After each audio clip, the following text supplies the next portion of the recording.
तरी मला, तुम्हाला आणि या पृथ्वीला वाचवा रे. कारण झाडे नसली तर कल्पनाच होत नाही.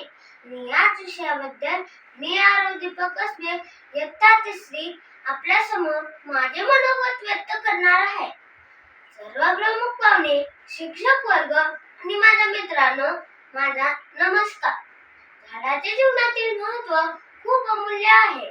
कारण त्याच्या अगदी मुळापासून ते पानाच्या टोकापर्यंत प्रत्येक भाग एका औषधाचे काम करतात. झाडापासून सर्वात महत्त्वाचा प्राणवायू आपल्याला मिळतो. त्याच्यामुळेच या पृथ्वीवर जीवनसृष्टी आहे. भारतीयांची दिवसाची सुरुवात देवाच्या पूजेने होते आणि त्यासाठी सर्वात महत्त्वाचे म्हणजे फुले, जे आपल्या झाडापासूनच मिळतात.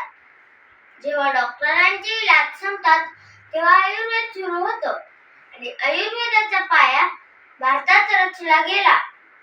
आयुर्वेद माणसाला जगण्यासाठी पाणी खूप महत्त्वाचं आहे आणि पाण्यासाठी पाऊस, जो आपल्या झाडापासूनच मिळतो. अशीच अजून एक गोष्ट आहे जी आपल्या झाडापासून मिळते, ते म्हणजे अन्न, वस्त्र, निवारा या गोष्टी पुरवते. आणि याच गोष्टीला आपण विकासाच्या नावाखाली नष्ट करायला निघालो होतो. महान शास्त्रज्ञ सर न्यूटनचा 3रा नियम सांगतो की प्रत्येक क्रियेला समान आणि विरुद्ध क्रिया असते. जसे की जर मानव जातीने वृक्ष नष्ट केले तर ते या मानव जातीला नष्ट करतील. आणि याचेच ताजे उदाहरण म्हणजे या वर्षीचा कडक उन्हाळा, ज्याने आपल्या सर्वांना खूप त्रास झाला आहे. जर या पृथ्वीवर झाडेच नसले तर काय होईल याची आपण कल्पना सुद्धा करू शकत नाही. हवामान बदल देखील वाढत आहे. हवा प्रदूषण हे खूप मोठे संकट आहे, जे फक्त आणि फक्त वृक्षामुळे कमी होते. परंतु सतत होणाऱ्या वृक्षतोडीमुळे प्रदूषण देखील वाढत आहे.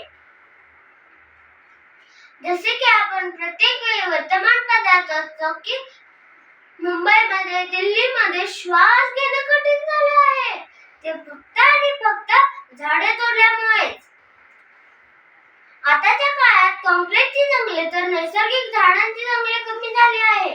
त्याच्यामुळे अन्नसाखळी नष्ट झाली आहे. जंगली प्राणी मानवी वस्तीवर आले.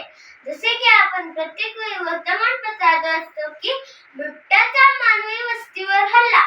हेच जर थांबवायचे असेल तर एकच उपाय. कावळा म्हणतो काव काव, अरे माणसा, एक तरी झाड लाव. बघा ना किती शोभा आहे या संकटाला दूर करण्यात. मग चला आज आणि हिचीच शपथ घेऊया की प्रत्येकाने एक झाड लावायचं. म्हणूनच म्हणतो, फळ पाहिजे झाड लावा, फूल पाहिजे झाड लावा, ऑक्सिजन पाहिजे झाड लावा, आयुर्वेद